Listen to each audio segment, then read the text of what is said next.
Praise be to Jesus Christ, and onwards with Mary. Good and holy day to you all, my dear children, in the sacred hearts of Jesus and Mary, and in the most chaste heart of Saint Joseph. Welcome back to our morning column, Saints and Coffee. Today is Wednesday, the 18th of December. It's Wednesday of the third week of Advent, one of the 4 weeks of Advent, which also prepare us for the onset of winter, because winter begins on the 21st of December and for the third day of the Christmas novena. I also mentioned the baby Jesus. Last night we shared this moment of grace together. I received so many congratulations on the songs, the setting, also because intelligent people realize how much effort goes into my slow return to Calabria and Sicily. In having to organize the setting within a hotel room, you may also have noticed that we sang a little more slowly. In the end, you may also have heard a cicada-like sound. I'd say it was Fra Cerasino who was left outside. So yesterday evening was also a moment of thanks. Today is the third day of the novena, so let us prepare our hearts, my dear children, for the coming of the Lord. Let's live this together. I'm making this appeal so that the timetable we follow benefits everyone, including workers. Today, though, exceptionally, as it's Wednesday, and since there's the Wednesday Bible study at 9 o'clock, which I don't want to take away from my brothers, I've replaced my Tuesday and Thursday catechetical sessions with the novena. But tonight it's Don Ramon's turn, who, as you know, yesterday we talked about it, withdrew his request for lay cessation. And this evening it's his turn to comment on the Gospel for the fourth Sunday of Advent, next Sunday. He's here at 9, so the 9th, how shall we do it? We'll broadcast it at 7 o'clock. Right? Write it down. You've already seen the program, as I hope you always do every morning, on the Radio Domina Nostra Facebook profile, so you can organize yourselves. At 7 o'clock, it lasts about 35 to 40 minutes. 45 minutes at the most. So, perhaps delay dinner a little and then connect with Don Ramon. So today, Wednesday, the 18th of December, the third day of the novena will be broadcast at 7 o'clock p.m. The third day of the novena will be broadcast at 7 o'clock p.m. because at 9 o'clock p.m. there's then Don Ramon's Biblical Catechesis on the Gospel of the fourth Sunday of Advent. These are days of grace as Christmas draws near. For me this year, Christmas, if I may share this, is enriched by a very special detail, my priestly jubilee. I'm celebrating 25 years of Mass, and so the devil, as I told you yesterday, has always struck down upon my priesthood. I fear it if he simply hates it, or if, in addition to hatred, there's also fear, the fear of something. You can never say that. It will only be revealed after I too have crossed the river of eternity. I think it's both. He hates this priesthood of mine. He's tried to stop it from the very beginning since I was in seminary, and it's a constant impediment. But then Our Lady writes some beautiful pages, and the journeys we make are sometimes sensational. I want to briefly tell you 2 things that happened to me, Brother Celestine, and the group accompanying me yesterday. The first incident, Brother Celestine wasn't there. I went to pick up a pair of lenses on the way. These lenses have had an incredible story, because there was no way of getting them. However, yesterday, rushing, I went into the place, and the owner, a lady, greeted me saying, "Praise be to Jesus Christ, Don Minutella."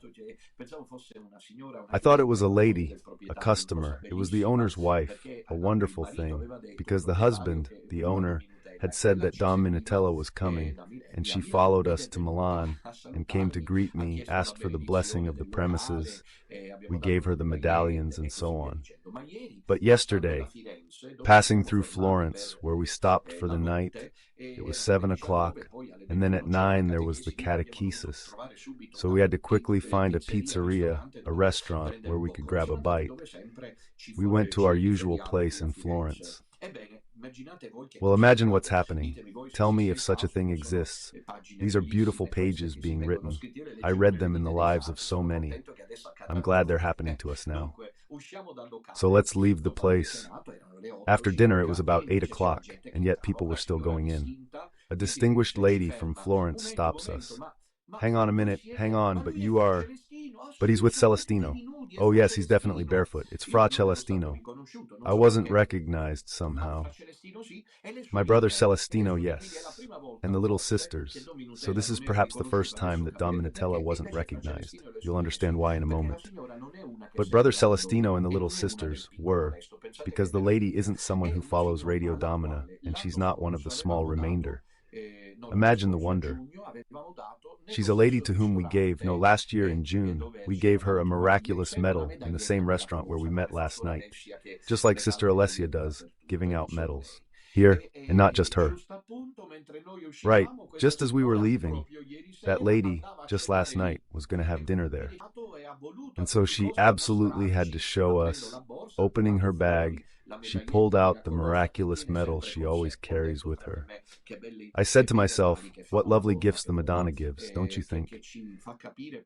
That shows us just how apostolic this work, and above all spiritual, it has at heart the salvation of souls. If we're fighting for the good of the Church, it's not for political, patriotic, or any other such reasons. We do it solely because we care about the salvation of souls, because Our Lady asks it of us. Right then, we're on the road. Let me remind you of our last 2 tour dates before it ends, since I'll be home Christmas Eve with loads to do. Pray for me. The responsibility is immense. Someone's making fun of me, but I practically live, I believe, like a bishop, if not a cardinal, given my responsibilities. I feel like a coffee shop manager. I have a packed schedule, and I have a mountain of things to do. I surpass the bishops of small dioceses, that's for sure, given the pace I keep and the responsibilities I undertake, the burdens, and appointments, deadlines, etc. Anyway, next Friday, the day after tomorrow, the 20th of December, we're at the Grand Hotel in Lamezia Terme, in Piazza Lamezia, right by the central station. So, even those from other areas who want to come just need to take the train, because the train stops less than 100 meters from the hotel. We'll meet there at 4:30. Tomorrow, and on Saturday, the 21st of December, the feast of St. Thomas the Apostle in the traditional liturgical calendar, we'll meet in Catania at 2:30 in the afternoon. 4:30. Attention! Catanese and loyal followers of the small remaining part of eastern Sicily, remember the time well. I wouldn't want you to miss it. That's why I'm stressing it so much. It's not at 4:30 in the afternoon, but at 2:30, meeting at 2:30, and at the Garden Hotel on Madonna delle Lacrime Street. 12. Here are the 2 upcoming appointments. Then, yesterday we had a discussion, a rather well-reasoned one, I think, theologically speaking, from the point of view of the fair's presentation. I understood that, since Dr. Scianti's reply, how does it work in those parts? It works like this in those parts. Dr. Scianti plays the gentleman, and then his people play the villains. If you read what they've written, once again, even more so, clearly at this point, with Dr. Scianti's complicity, about me, you'll realize. Around here, thank God, I haven't got time to check. Naturally, I could be spectacularly proven wrong, but normally there isn't this kind of heavy language. Read what's written on Don Minutella. How do they judge him? Supercilious, proud, full of himself. He wants to be the Pope. I've realized something, actually 2 things. First, even with Scianti's world and Father Fare's world, who refused a confrontation, there's no way, they don't address the issues. Or if they do, what does Dr. Scianti do at this point, in complicity? He plays the gentleman, the good guy, the ever-so-good Dr. Scianti. Congratulations, Dr. Scianti. Your speaking style is so polite and elegant, and then your followers on your blog constantly attack Don Minutella, crucifying him. I think yesterday I made a point where I didn't understand what arrogance or pride had to do with it. Am I saying that, Dr. Scianti, you are arrogant, you are proud? Or am I focusing on the content? Well, this, let's say, Cianci fan club is revealing its true nature. But there's a divine permission. This reality's in chaos because they haven't got spiritual guidance.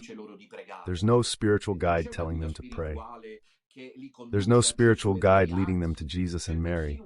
In fact, there's even a kind of suspicion, if not an ironic attitude, towards the rosary, towards devotions. They don't waste time on such things. We must save Rome, we must save the church, so they're completely adrift.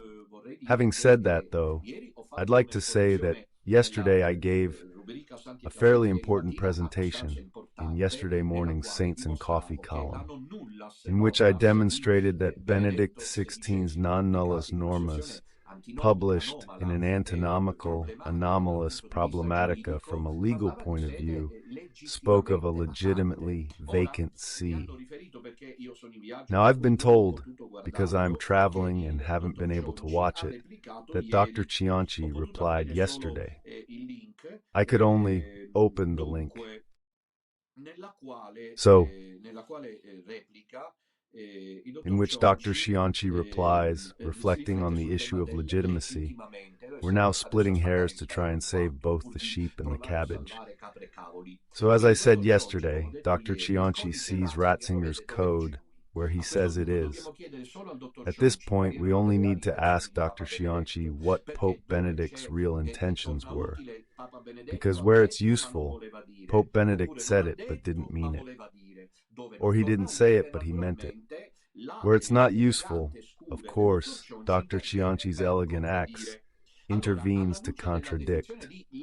So in light of the definition of legitimately provided by the Treccani dictionary, the interpretation Dr. Cianci gave last night, and as a couple of colleagues explained to me, is, to put it mildly, strained. According to the law, legitimately, according to the law in a legitimate manner, legitimately aspire to an inheritance, be legitimately united in marriage, justifiably with valid reasons, be legitimately proud of the results obtained, legitimately raise doubts. In the above definition of legitimately, the absence of the need for any recognition is noted, while the reference to the law or the notion of justice is essential. Therefore, we state that the Petrine Apostolic See has been vacant since the 31st of December 2022, when Benedict XVI died. Not only de facto because the Pope died, the physical person of the Pope is no longer there, and this is the substantial aspect that Dr. Cianci speaks of, but also de jure, that is, through the legal and procedural aspect. In fact, since Benedict XVI did not relinquish the munus, he remained Pope legally until the 31st of December 2022. So whoever separates the de facto from the de jure is wrong, because Benedict XVI, for obvious reasons, is a syllogism. Not having relinquished the office, he remained the Pope legally. So upon his death, the see became vacant, also from a particularly legal point of view. So the seat is vacant, I repeat, not only in fact but also in law from that very moment. The date of the Pope's death. Then, regarding the deadline of 20 days, to convene in conclave, we must consider the following aspects. First, Article 37 of the Universi Dominici Gregis doesn't foresee any sanction or consequence in case of non-compliance of the same article. Secondly, it cannot therefore be deduced that canon law is extinguished if Article 37 is not respected. But Article 34 of the Universi Dominici Gregis settles the matter. I declare null and void, writes Pope John Paul II, any acts that in any way would rashly attempt, and this rashness should give us pause for thought, to modify the rules concerning the election or the college of electors. It's clear from this article, therefore, that if Article 37, the nullas rule, hasn't been followed, the papal election can't take place beyond the scheduled deadline, since Article 37 itself constitutes a canonically established rule. Here are a couple of details. Naturally, I'm super proud, full of myself, I have other interests, all those things we know. However, I'd like to add a few more details to this. The canonical rote, which has been incredibly important, and for this I thank a couple of collaborators. I won't name them out of respect. Some of them are lawyers, jurists, etc. The canonical rote, it's unclear why the matters Don Minutella and the Sioncana fanbase deal with should be considered trivial, when actually I have competent people collaborating and assisting me without any desire for the limelight. I was saying the canonical path, which has been incredibly important, and we have never underestimated it. So much so that if you look at my books, from Peter, Where Are You, to Church, Where Are You Going, you'll find the canonical reflection to pierce the veil of Maya, of lies, falsehoods, conspiracies, violations of the law, and everything else it was based on. And the anti-papacy of Bergoglio is now precluded, the canonical rote as a global solution. Look, this is a jurist speaking, not Don Minutella. He says that the canonical route is now precluded as a global solution to the problem arising from the Magna Quaestio. Also because Dr. Cianci pretends not to see, and with him Father Fara, that the problem is no longer just Bergoglio, which represents only the front man, the top figure of a rotten, decaying system made up of cardinals. And I've told you this many times, bishops, monsignors, simple priests, canon lawyers, religious congregations, Vatican dicasteries, even the very bodies that dispense the laws of the Holy See. I'm talking about the Supreme Tribunal of the Apostolic Signatura, like the Pontifical Council for Legislative Texts, is in the hands of hyper-virginalists, ultra-virginalists. Therefore, the canonical route is not viable for obvious reasons. The idea that only Bergoglio is the problem while everything else is fine is a bogus idea, is a bizarre idea, is a surreal idea. As this lawyer friend of mine who sent me this comment writes, if the whole world revolves around Bergoglio, who should decide? Must Father Ferret draw the line between true and false church? Does Father Ferret see a false church? If there is one, he must tell us his full name, and then we'll go where those who aren't part of the false church are. You understand this is a truly ridiculous situation. Everyone's on board with this version that Cianci, willingly in the past he dealt with it, now he's careful not to. He does it occasionally to avoid contradicting himself, of a Gnostic, esoteric church of Luciferian origin. Cianci undoubtedly spoke of a false church. It's not like I have to reproduce his written and video contributions. Naturally, these executors of Bergoglio, whom Bergoglio has placed, but not only him, he himself is placed by the Masonic powers, and in turn, the Masonic and ecclesiastical powers, with Bergoglio, have placed their followers, their members, over the years, from whom Bergoglio's successor will emerge, so that the work remains in their hands. Even if Father Fair and Dr. Cianci manage to get Bergoglio to resign, I don't know. It's all hypothetical. Let's say they manage to get Bergoglio to resign. If we understand who should dismiss him, what canonical body it is, within what time frame, we'd have to ask ourselves what would become of the whole establishment around Bergoglio in the meantime. Who will come after him at the next false conclave, I remind you, because we must be careful about this. I've noticed that from this new angle they no longer talk about a false conclave. Fancy that. Sooner or later they'll say that the conclave was valid because there were cardinals appointed pre-Bergoglio. This is a cunning move. It was valid, but if this is valid now, that one isn't. Then what was the point of all this Cianci battle? That he was the one who said, The 2013 conclave is false, false, false. And the next one, 25 or 26, should be true. Depends on what? I remind you that 110 cardinals who will enter the conclave as things stand, out of 140, were appointed by Bergoglio. And this conclave, with all due respect to Dr. Cianci, if mathematics is not a matter of opinion, should undoubtedly take place, the false conclave, before 2036. Because in 2036, Bergoglio would be 100 years old, so it seems improbable, over 100 years old, to think of him still sitting in command. So it'll be someone chosen from within Bergoglio's establishment, younger than Bergoglio, probably quite a bit younger than Bergoglio, in some ways worse than him, as we shall have the opportunity to explore, the predicted John 14, of whom he too spoke in homage to the Freemasonry, of which St. John would be the protector, according to them. Finally, regarding this canonical aspect, it seems important to me. Today's topic, I didn't read the window title, I went straight to the point. The canonical future, a conclave of cardinals. Finally, my dear flowers, let's see what this is. It's the election of the Roman pontiff to the universal flock of the Lord. There's number 33, which at this point is causing enormous problems, I hope, for Dr. Cianci and also for Father Fare, because they should.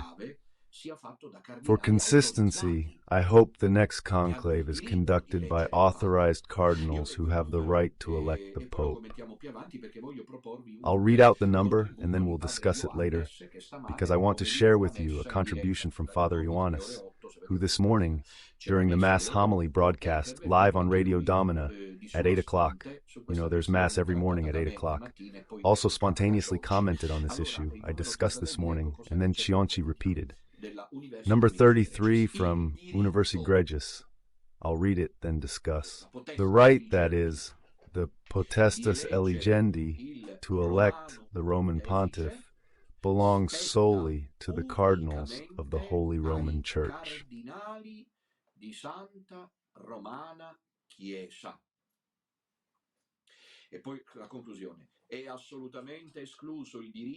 Then comes the end. The right of active election by any other ecclesiastical dignity, or the intervention of secular authority of any degree or order, is absolutely excluded. Let's briefly return to this extremely important number, or article of the Universi Dominici Gregis, that is, who should elect the Pope, who has the right to elect the Pope. But first, let's see, it lasts about 5 or 6 minutes, the contribution that the director offers us of the homily given this morning by Father Johannes, who intervened on this debate of these days. I'm sorry that the Ciancian fan base, evidently with the approval of Dr. Cianci, throws itself into insulting and slandering me, judging my intentions. We need to stick to the issues. I hope Dr. Cianci reads what his people write about me. Parola o del suo messaggio. Può essere paragonato alla firma di un direttore sotto una lettera scritta dalla segreteria. Un segno è la firma di Dio sotto il messaggio dei suoi profeti. Under the message of its prophets. A sign is God's signature under the prophet Isaiah's message. I'm convinced we'll never again see a legitimate pope elected by a conclave, as has happened until now, in the 10th century. I don't know exactly. God must intervene, and we must await this intervention from God with faith. Regarding yesterday's video by Dr. Cianci, titled The Meaning of Legitimately Vacant Seat, what will the association do after the next conclave? Mi permetto di dire quanto segue. I beg to differ. There's a difference between demanding a sign from God, or praying, asking God for a sign.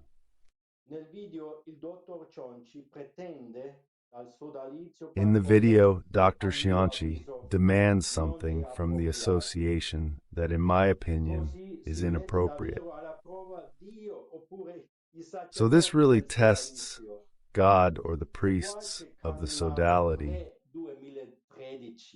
If some pre-2013 cardinal were to announce in the next few days that the last true Pope Benedict is dead, and that therefore the papacy has been vacant since 2023, this would truly be a sign from God, who can raise up children of Abraham from stones. Because as I see it, the society won't elect a pope or a great prelate.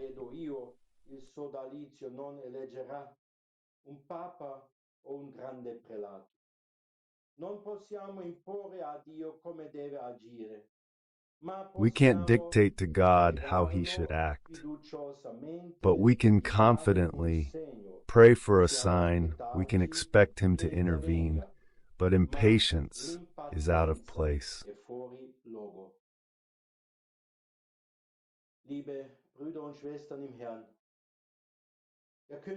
Dear brothers and sisters in the Lord, King Akats pretends to have faith. He disguises his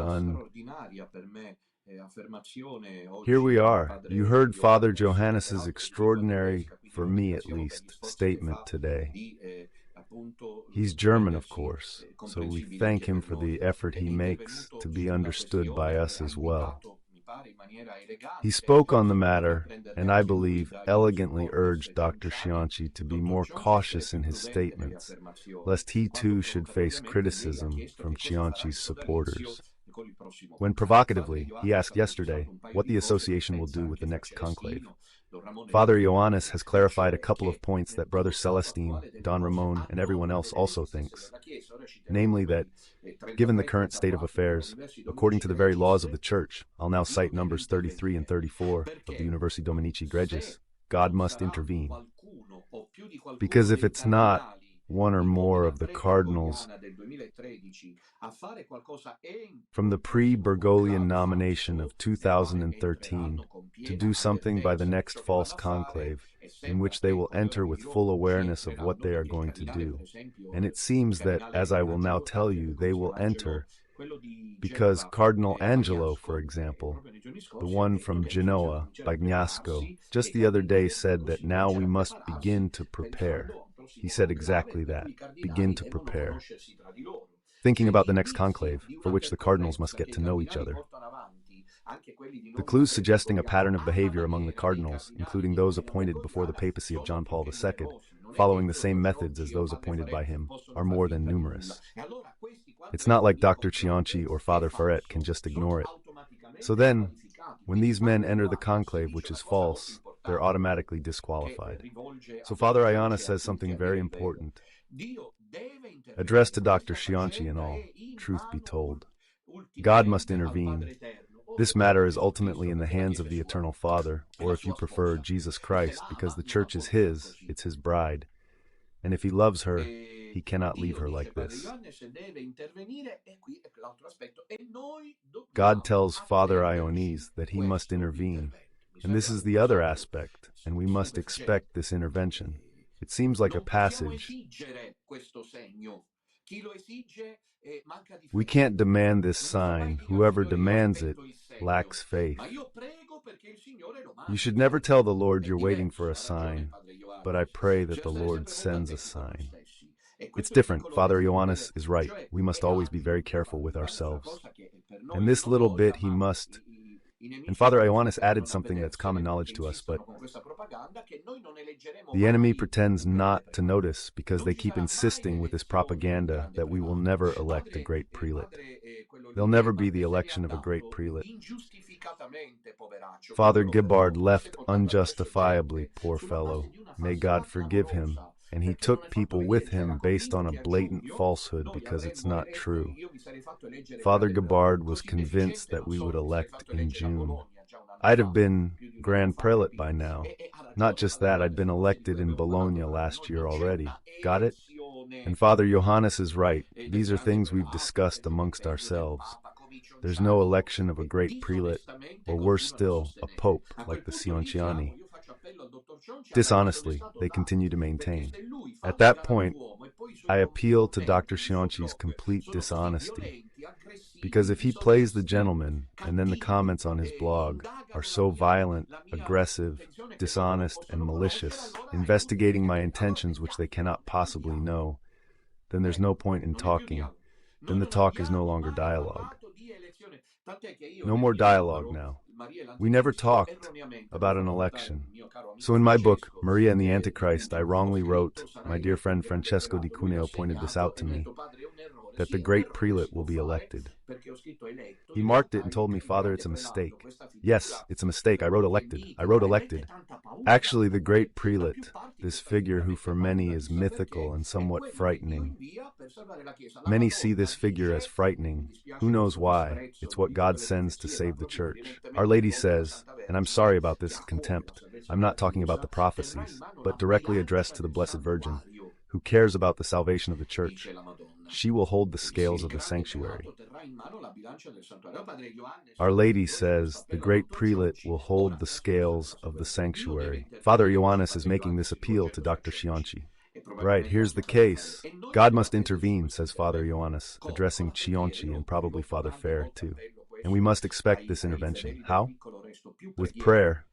I have many times appealed to this, to the faithful of the small remnant. More prayer, more victims. Souls must die, that they immolate themselves, that they offer their lives if God inspires them to do so for the salvation of Roman Catholicism. Nightly prayer, sacrifices, suffering, illnesses, who knows? Perhaps one day I will launch a crusade of the Holy Cross to enlist people who suffer in secret, if it isn't already happening, and offer their sufferings in union with Jesus and Mary. To save the church. God's intervention awaits us. God will save his church, not they. And this is demonstrated by a couple of aspects. Now I'll end. First of all, as I mentioned, there are two articles in the Universi Dominici Gregis that speak clearly. I'll read number 33. Again, the right to elect the Roman pontiff belongs solely to the cardinals of the Holy Roman Church, except for those who, before the day of the death of the Supreme Pontiff, or the day on which the apostolic see becomes vacant, have already reached the age of 80 years. There are cardinals under 80 years old. All right, cardinal electors must not exceed 120. The right to vote is absolutely excluded for any other ecclesiastical dignity or the intervention of secular power of any rank or order.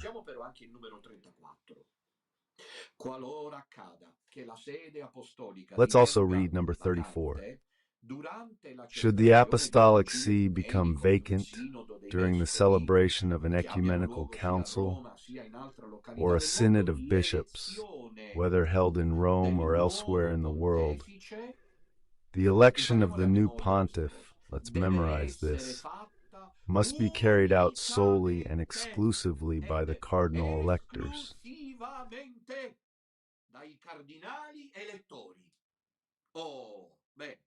Allora, se non siamo stupidi, mi scuso con I Cionciani per il fatto che sono superbo e orgoglioso, però...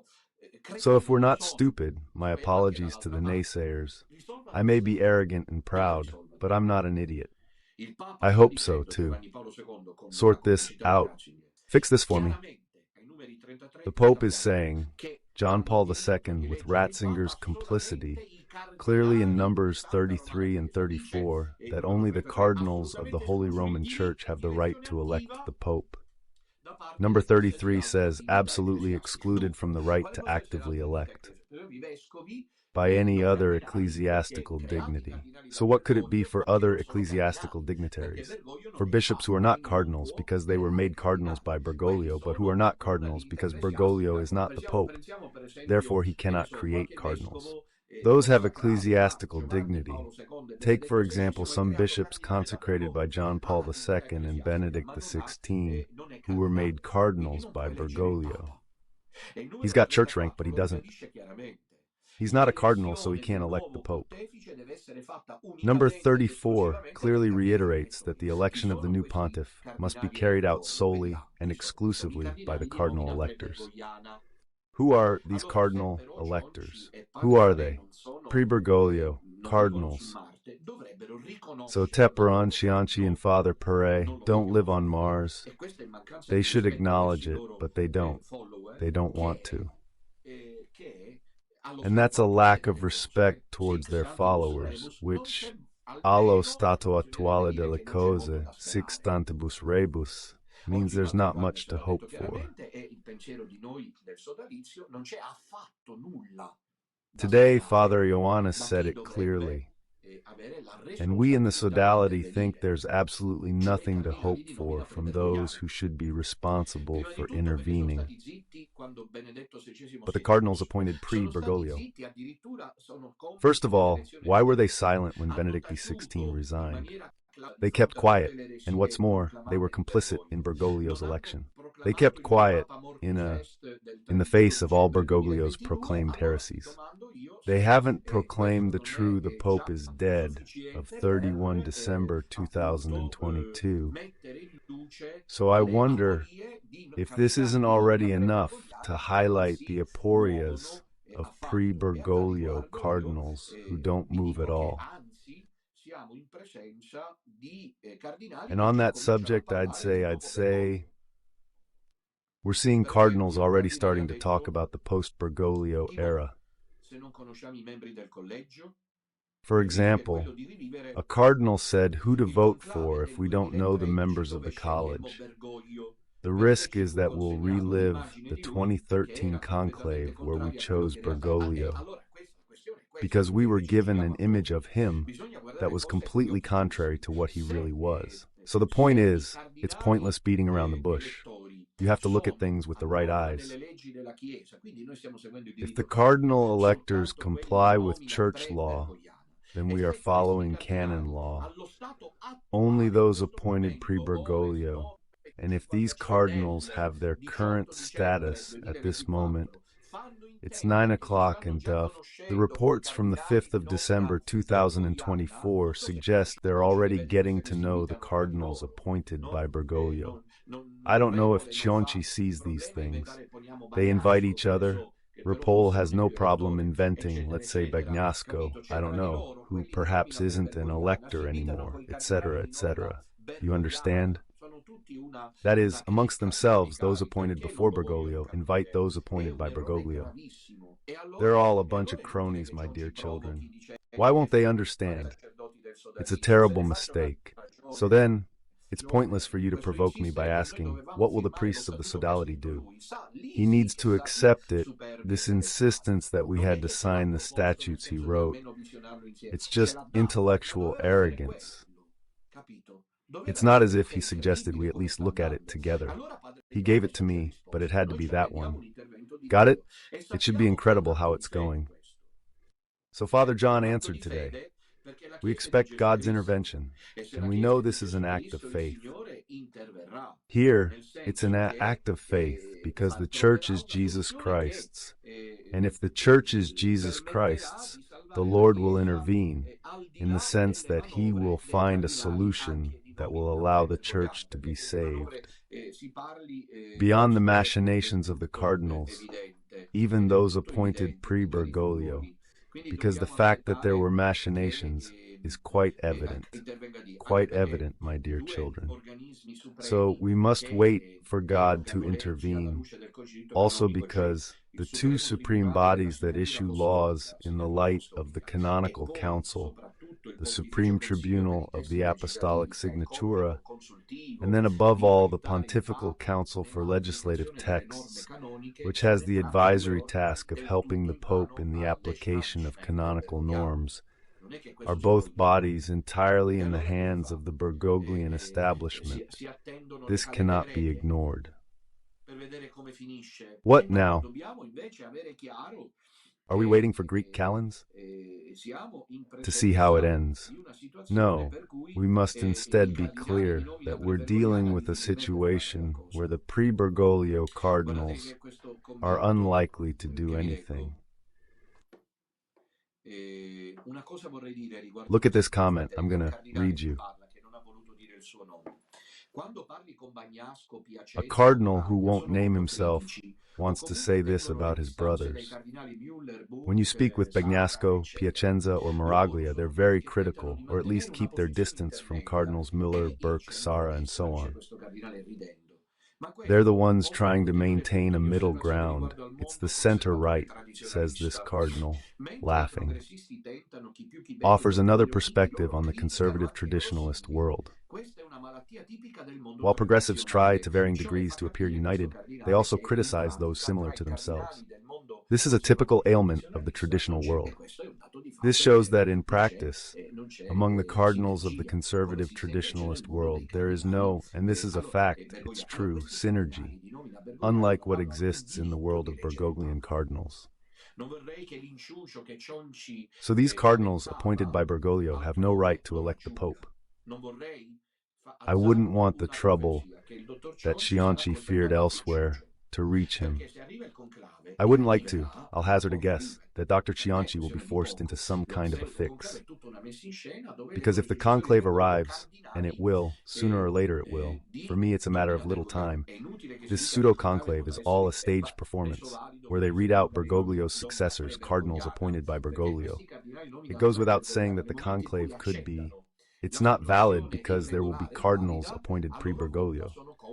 Because these cardinals appointed pre-Bergoglio, the moment they accept the irregular and invalid situation, in turn become accomplices. It doesn't make it valid, on the contrary. And so, as the Pope says, it's solely and exclusively up to the cardinal electors. Only the cardinals electors who have the sole and exclusive right to elect the Pope are those appointed pre-Bergoglio. Dr. Cianci, what are the pre-Bergoglio cardinals to whom you send the petitions doing? They're already discussing amongst themselves to decide who should be agreed upon as Pope. Let's say agreed upon in the sense of indicating him after Bergoglio. So it means they've acknowledged, and you know this is so, Pope Francis, you've backed me into a corner.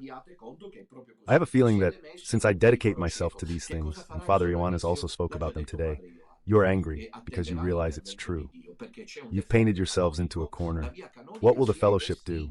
Father Ioannis said this: he awaits God's will. There's a default rule. The canonical path is extinct, Dr. Cianci. The canonical route no longer exists. From the 20th of January, 2023, there's no longer a canonical route. Since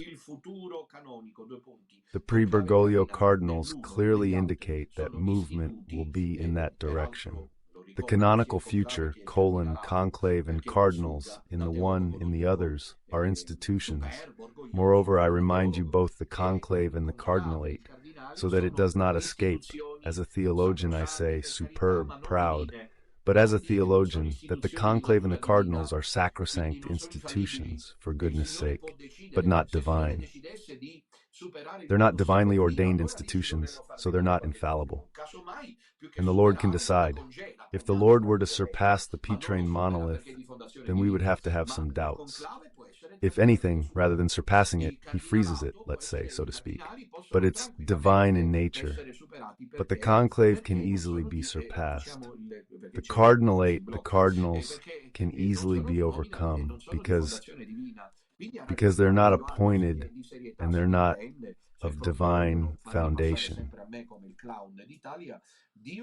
So Father John is right. He knows a thing or two about seriousness. If they really want to keep portraying me as Italy's clown, God will have to intervene, he says.